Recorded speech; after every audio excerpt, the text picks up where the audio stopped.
The central government has hiked the excise duty on petrol, diesel and natural gas by 2 rupees per litre. However, the price hike is not going to be pinching the consumers. The Ministry of Petroleum has informed that oil companies will bear the brunt of the excise hike and not pass the burden on the end customer. Now, this basically means that there will be no increase in retail prices of petrol, diesel or natural gas. In fact, Union Petroleum Minister Hardeep Singh Puri briefed the media about the hike in the excise duty of the petroleum products and assured that end consumers have nothing to worry about. Let me clarify up front on the record. We've already issued a clarification to the ministry. This will not be passed on to the consumer. Look, international price of petrol came down to around $60 a barrel, $60 of crude per barrel in the last day or so.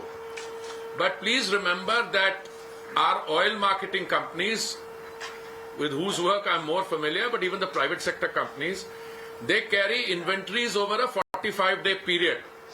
And if you go back to, say, early January, the crude price then was $83, which came down subsequently to $75. So the crude inventory that they're carrying is at $75 on an average per barrel.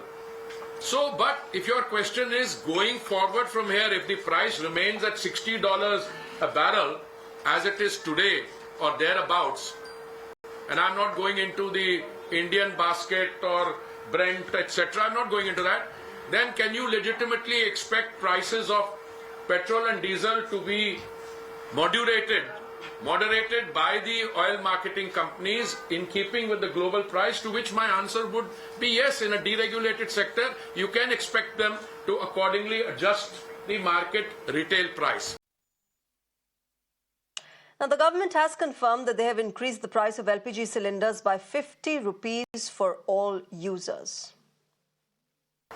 The effective cost of a Pradhan Mantri Ujjwala Yojana cylinder came down to about 503 rupees, and for an ordinary cylinder to 803 rupees. Now, this has resulted in a cumulative loss of 41,338 crores last year.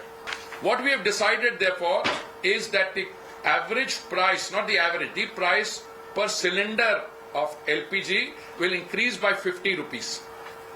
In other words, from 500 it will go up to 550, and the other one will go up from 803 to 853. Now, this is a step which we will review as we go along. As it is, we review these every 2 weeks or 3 weeks.